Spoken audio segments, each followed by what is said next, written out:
Hello guys, कैसे हैं आप लोग। चलो स्टार्ट करते हैं इस वीडियो को हम लोग, है ना। पहला क्वेश्चन देखो, test cross of dihybrid ratio is 1:1:1:2। देखो डाई हाइब्रिड का टेस्ट क्रॉस का रेशियो तो यही होता है।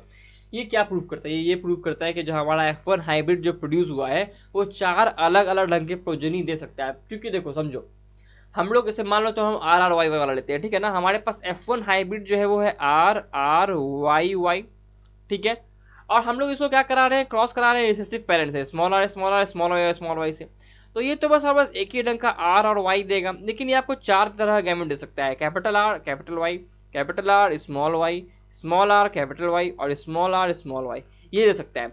अब इन चारों गैमेट से मिल करके आपको चार अलग अलग तरह के प्रोजेनी मिल सकते हैं अगर आप इनको जोड़ें तो। देखो कैपिटल आर और स्मॉल आर, देखो मैंने यहाँ कैपिटल आर इसका लिया है, फिर स्मॉल आर इसका लिया है, फिर कैपिटल वाई इसका ले रहा हूँ, फिर स्मॉल वाई इसका ले रहा हूँ, ठीक है ना। इससे क्या पता चलता है हमें, देखो यहाँ पे हमको प्रोजेनी तो मिलेंगे बस दो ही तरह की। जो फिनोटाइपिक रेशियो आएगा वो मेरा देखो कैसा आता है, पहले देख बना लेते हैं। कैपिटल आर स्मॉल वाई, ठीक है ना। इसका भी काम हो गया, इसका भी काम हो गया। अभी देखते हैं हम लोग small R capital Y small Y, और यहाँ देखते हैं स्मॉल वाई।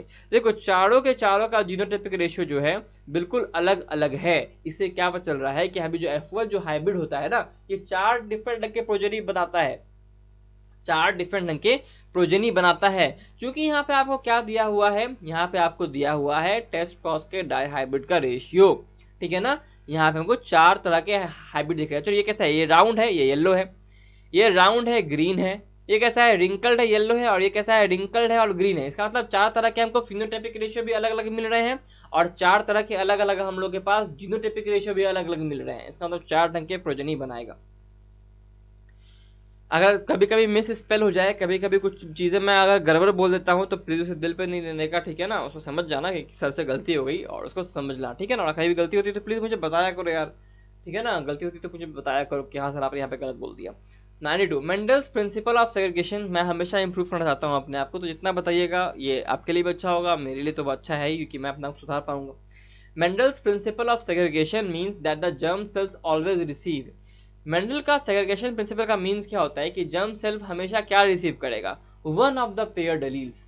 ऐसे क्यों, ये देखो कैपिटल टी स्मॉल टी, ये है कैपिटल टी। देखो मैं हमेशा कैपिटल टी स्मॉल टी और स्मॉल टी क्यों बताता हूँ पता है, कि मैं दिखाना चाहता हूँ कि यही एक एग्जाम्पल यूज करके आप दुनिया भर के सारे 11-12 वाले जो प्रिंसिपल का क्वेश्चन है ना, जो कि आपको नीट निकालने के लिए जरूरत है, उन सारे क्वेश्चंस को आप इन्हीं टी से सॉल्व कर सकते हैं।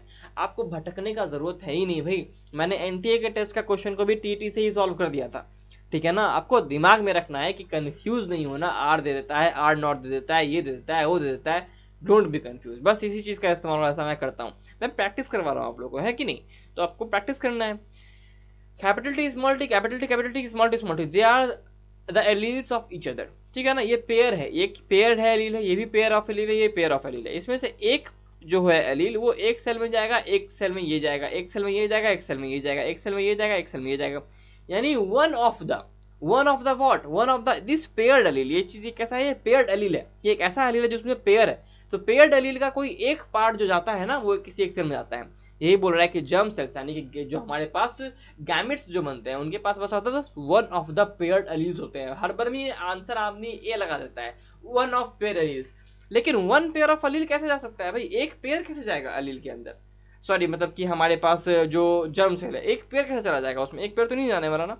Next question, Mendel crossed a pure white flower recessive P plant. Pure white flower recessive P plant with a dominant pure red flower, यानी कि कैपिटल आर रेड है और स्मॉल आर हमारे पास व्हाइट है। इसको क्रॉस किया वेंडल ने। The first generation of hybrid from the cross to show, देखो इसका जो फर्स्ट जनरेशन होगा ना वो कैपिटल आर स्मॉल आर होगा और सारे के सारे रेड होंगे, all are red colour flowers. Next question देखते हैं, 94 जो है हमारा वो देख रहे हैं, ठीक है। चलो देखो, in a dihybrid cross Mendel had used to such characters which have linked. If, देखो क्या बोल रहा है, इफ अगर मेंडल ने डाई हाइब्रिड क्रॉस में ऐसे दो कैरेक्टर्स इस्तेमाल किए होते जो कि लिंक्ड होते, he would have faced difficulty, उनका डिफिकल्टी होता, बिल्कुल सही है। Explaining the results on the basis of his, किस चीज के रिजल्ट को एक्सप्लेन करने में उनको दिक्कत होती है। मैंने पहले ही बताया है कि linkage is the opposite, linkage is the exception of independent assortment, because linkage दो जीन के बीच में होता है, इंडिपेंडेंट एब्जॉर्बमेंट दो जीन के बीच में होता है, और लिंकेज होता है दो जीन जो कि एक क्रोमोसोम के ऊपर है। दो क्रोमोसोम के अगर अलग अलग क्रोमोसोम के ऊपर कोई दो जीन है, उसमें तो लिंकेज ऐसा कोई बात ही नहीं है, लिंकेज इज जीरो, ठीक है, लिंकेज इज जीरो। लेकिन अगर एक ही क्रोमोसोम के ऊपर हम लिंकेज की बात करते हैं, उसमें तो हम लिंकेज का बात ही नहीं करते, ठीक है ना। इसलिए हम लोग क्या बोलते हैं कि पी के अंदर कितने लिंकेज ग्रुप्स हैं, तो 7 लिंकेज ग्रुप है, बिकॉज हैप्लॉइड का जो संख्या होता है क्रोमोसोम का ना, उसी को हम लोग लिंकेज ग्रुप्स कहते हैं, ठीक है ना। तो वहाँ पे पी में 7 है लिंकेज ग्रुप, हमारे में कितना है 24 है इन टोटल एक ह्यूमन पॉपुलेशन में। किसी के इंडिविजुअल में 23 होता है, बिकॉज एक ह्यूमन पॉपुलेशन में एक्स और वाई दोनों अलग अलग गिनना जाता है, ठीक है ना। तो समझो इस बात को। यहाँ पे क्या बताना चाह रहा है, यहाँ पे क्वेश्चन क्या पूछ रहा है कि लिंक्ड अगर होगा तो कौन सा लॉ नहीं हो पाएगा, ऑब्जर्व हो पाएगा। आंसर होगा लॉ ऑफ इंडिपेंडेंट एब्जॉर्बमेंट ऑब्जर्व नहीं होगा। मैंने पहले बताया है कई बार इस क्वेश्चन को, ठीक है ना। If dwarf P plant is treated with gibberellic acid, देखो ये क्वेश्चन बड़ा अच्छा है, बीसीसी का क्वेश्चन है, लेकिन हालांकि इसमें बहुत सिंपल कर दिया लास्ट में जाके क्वेश्चन को, लेकिन अगर मैं हल्का चेंज करूंगा इस क्वेश्चन में तो देखो आंसर क्या बदल जाता है।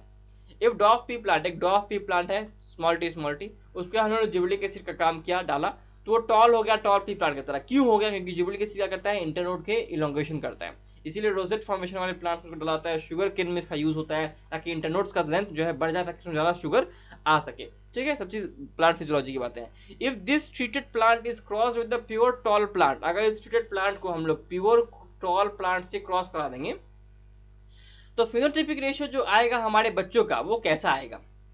If this treated plant is crossed with pure tall plant, then the phenotypic ratio of its likely to be of its progeny of ratio of progeny is likely to be क्या होंगे बताओ जरा, all toll हो जाएंगे। इसीलिए नहीं कि हम लोग ने ड्वार्फ को भी टॉल कर दिया, इसीलिए नहीं कि हम लोग ने ड्वार्फ को भी टॉल कर दिया, क्योंकि ड्वार्फ को टॉल करने का मतलब हम लोग एक हार्मोन से किया है, हम लोगों ने जीनोटाइप को बदला नहीं है। ये इसीलिए हुआ है क्योंकि जब प्रोजेनी बनता है ना, उसमें सारे के सारे हमारे डोमिनेंट टी ही शो हो पाएंगे, स्मॉल टी शो ही नहीं होगा। जैसे मान लो अगर मैं ऐसा कुछ क्वेश्चन करता हूं कि इस प्लांट में, देखो इसका आंसर होगा ऑल टॉल, ठीक है, इसका आंसर होगा ऑल टॉल। लेकिन मान लो अगर मैं ऐसा कहता हूं इसमें कि हम लोग इसको क्रॉस करा रहे हैं एक रिसेसिव पेरेंट से, जिसमें स्मॉल टी है, जो कि ड्वार्फ पेरेंट है, और हम लोग ने इस ड्वार्फ को टॉल किया है, तो बताओ कैसे हमें प्रोजेनी देखने को मिलेंगे, ऑल डॉर्फ देखने को मिलेंगे। इसका मतलब ये नहीं है कि जो है टॉल किया तो इसका जो जीन है वो कैपिटल टी हो जाएगा। जीन को हम लोग चेंज नहीं कर सकते हैं, अगर जीन चेंज कर सकते होते तो प्रॉब्लम ही क्या थी, कैंसर का जीन ही हटा देते हैं हम लोग अपने बॉडी से। कैंसर का जीन ही हट गया तो हम लोग का भी कैंसर होता ही नहीं। बच्चा जब एम्ब्रॉयो में है उसी समय जीन हटा देते हैं हम लोग, ऐसा होता नहीं है, हम लोग ऐसा नहीं कर सकते हैं, ठीक है ना। तो हम लोग ने खाली और खाली हार्मोन के सेक्रेशन करके हम लोगों ने उसको टॉल बनाया है, लेकिन जीनोटाइप का सेम था। इसीलिए जब स्मॉल टी और स्मॉल टी वाला प्लांट क्रॉस करेगा तो चाइल्ड जो होगा वो हमेशा स्मॉल टी ही रहेगा। चाइल्ड मतलब कि जो पेड़ का जो चाइल्ड है, ठीक है ना, वो आंसर हो जाएगा उस समय dwarf, all dwarf. Next question, उस समय, अभी तो आंसर ऑल टॉल था। In a test cross involving F1 dihybrid flies, F1 dihybrid flies है हमारे पास, मान लो कि RR है और YY है, ठीक है ना। More parental type of string that produce, देखो मैं फिर क्यों, आप सब बोले सर तो सीड्स का ना होता है ये, अरे भैया मेरे सीड्स का होता है, चलो ठीक है, मैं मान लेता हूँ ना कि उसका जो आई था ना वो राउंड था और आई रिंकल्ड था, एक फ्लाई यानी कि मक्खी का, और उसका बॉडी कलर येलो था, एक ग्रीन था। खुश, कुछ नहीं हो सकता इसमें, सेम ही चीज है भाई, टेंशन नहीं लेने का, ठीक है। मोर पेरेंटल टाइप ऑफ स्ट्रिंग क्यों प्रोड्यूस होता है, क्योंकि जो लिंक्ड जीन्स होते हैं ना कभी कभी वो रिकॉम्बिनेशन नहीं हो पाते, ठीक है ना। तो रिकॉम्बिनेंट टाइप क्योंकि कम प्रोड्यूस होता है, ये चीज डायरेक्टली एनसीईआरटी से आया हुआ क्वेश्चन है, ठीक है ना। नीट फेज का क्वेश्चन, फेज वन का क्वेश्चन है, सब दिख रहा है कि एनसीईआरटी से क्वेश्चन है। उसमें डायरेक्टली बताया गया कि जहां जहां लिंकेज ज्यादा होती है ना, जहां जहां लिंकेज ज्यादा होती है वहां क्या होता है कि जो रिकॉम्बिनेशन टाइप है, जो कि अलग ढंग का टाइप है, पेरेंट से डिफरेंट टाइप है, वो कम बनता है। तो यहाँ पे आंसर होगा the two genes are linked and present on the same chromosome. ये डेफिनेट है भैया, दो अलग अलग क्रोमोसोम पे प्रेजेंट होने वाले जीन कभी लिंक्ड हो ही नहीं सकते।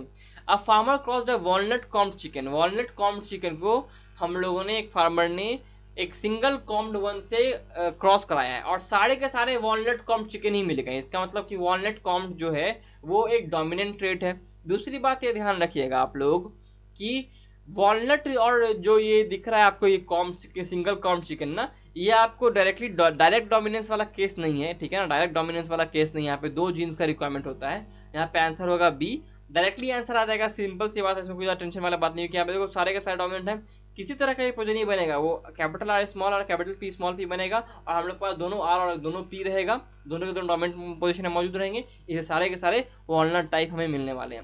नेक्स्ट क्वेश्चन देखने हैं, when heterozygous red dominant flower, heterozygous red यानी कि आर और छोटा आर हेटेरोजाइगस है इसीलिए, इस क्रॉस विथ व्हाइट फ्लावर यानी कि दोनों के दोनों छोटे रहेंगे। ये तो व्हाइट तो हमेशा होमोजाइगस ही ना रहेगा भाई, इसमें अगर हेटेरोजाइगस होगा तो हमेशा ही रेड हो जाएगा। प्रोजेनी कैसा होगा, टेस्ट क्रॉस है ना, तो 1:1। Next question, a double heterozygous tall plant, double heterozygous tall plant with yellow colour यानी कि टॉल और येलो कलर मिलेगा, यानी capital T small T and capital Y small Y हो गया, ठीक है ना। Of cotyledon is self the ratio of dwarf plants with green cotyledon, यानी डॉफ प्लांट होना चाहिए और ग्रीन कॉटिलिडन होना चाहिए। ये तो हमें एक ही मिलता है, ये तो हमें एक ही ना मिलता है, ये हमें एक ही मिलता है। The probability of capital T F in F2 generation of a dihybrid cross is, ये कितना है। देखो ये दोनों क्वेश्चन बिल्कुल डिफरेंट क्वेश्चन है भैया, ये दोनों क्वेश्चन बिल्कुल डिफरेंट क्वेश्चन है। दोनों का आंसर भले 1:16 होगा, 1/16 होगा, लेकिन दोनों क्वेश्चन बिल्कुल डिफरेंट है। ये टॉल और हमारे पास ग्रीन कलर है, लेकिन ये जो है ये क्या दिखा रहा है, ये बोल रहा है डॉफ और ग्रीन कॉटिलिडन है। मैं दिखा देता हूँ इसका आंसर कैसे बनाओगे। Capital T capital Y capital T capital Y small Y capital T small Y, ठीक है ना। फिर capital T small Y capital Y, फिर कैपिटल टी स्मॉल टी, फिर capital Y small Y, and then capital T small Y, ये हो जाएगा 1 2 1 2 4 2, ठीक है ना। उसी तरह से आ जाते हैं स्मॉल टी कैपिटल वाई, फिर small T capital Y small Y, फिर capital T small T small Y, ये हो जाएगा 1 2 1।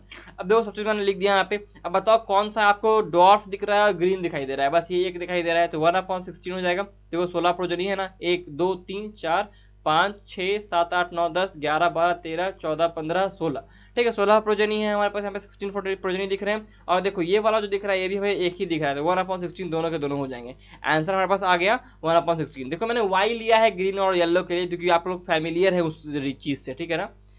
नेक्स्ट क्वेश्चन 80 वाला देखते हैं। यहाँ पे बोल रहा है कि स्वीट पी प्लांट हमारे पास है, सी पी अगर दोनों जीन प्रेजेंट होगा ना तभी वो पर्पल कलर दिखाएगा।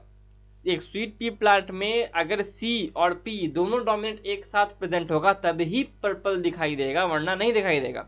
The ratio of plant producing flower of different colour in progeny, अगर नहीं होगा दोनों, मान लो एक ही सी है और एक छोटा पी है दोनों, तो ये क्या होगा, व्हाइट हो जाएगा। मान लो छोटा सी और एक कैपिटल पी है एक छोटा पी है, ये व्हाइट हो जाएगा। छोटा सी और छोटा पी कैसा हो जाएगा, ये व्हाइट हो जाएगा। लेकिन अगर एक भी सी और एक भी पी दोनों साथ साथ है तो ये पर्पल होगा। कैपिटल सी कैपिटल पी ये भी पर्पल हो जाएगा। Capital C capital P small, तो मैंने बता दिया ना, ये पर्पल हो जाएगा। तो जो देख लेते हैं क्रॉस कराते हैं हम लोग। इसका देखो गैवेट बनाएंगे, इसका गैवेट बनाएंगे, कैसे बनेगा gamete, capital C capital C small P, फिर ये बनेगा स्मॉल सी कैपिटल पी, फिर स्मॉल पी। इसका कैसा गैवेट बनेगा, 4 गैवेट बनेगा इसका भी, कैपिटल सी स्मॉल पी और स्मॉल सी स्मॉल पी, तो 2 ही ढंग का गैमेट बना, लेकिन टोटल गैमेट बनेंगे 4, ठीक है। यहाँ देखो जब हम लोग इसका क्रॉसिंग कराएंगे, ये दिख रहा है आपको, ये दिख रहा है, और यहाँ हम लोगों ने इसका क्रॉसिंग कराया है, 15 स्क्वायर बनाने की कोशिश किया है हम लोगों ने, और ये हमारे पास पूरे प्रोजेनी है। तो देखो यहाँ पे आपको एक कैपिटल सी कैपिटल पी भी दिख रहा है, पर्पल है। एक कैपिटल सी दिख रहा है, पी कोई भी नहीं है तो व्हाइट हो गया। एक कैपिटल सी है, पी भी कैपिटल है तो पर्पल हो गया। देखो खाली सी कैपिटल है तो व्हाइट हो जाएगा। यहाँ पे दोनों कैपिटल है, पर्पल हो गया। एक कैपिटल है व्हाइट हो गया, एक कैपिटल है व्हाइट हो गया, दो कोई भी कैपिटल नहीं है व्हाइट हो जाएगा। कितने सारे पर्पल है, 1 2 3, 3 purple and 5 white colour flowers. Answer हो गया हमारे पास डी, ठीक है, 3 purple and 5 white colour flowers, ठीक है। अब अगले वीडियो में मिलते हैं। वीडियो थोड़ा लंबा गया बिकॉज समझने वाली चीजें थी इसमें, तो हम लोग हर क्वेश्चन को उसका अप्रोप्रिएट टाइम दे रहे हैं, हर क्वेश्चन में लोग भाग नहीं रहे, ठीक है। बहुत लोग का होता है क्या है ना, आई डोंट नो किन का होता है, लेकिन मैं ऐसा नहीं करता कि हर क्वेश्चन को बस जल्दी सॉल्व कर दिया, नहीं, समझ में आने लायक हर क्वेश्चन को समय देना बहुत ज़रूरी होता है। अगले वीडियो में मिलते हैं आप लोगों से, तब तक के लिए study smart, work hard and stay healthy guys.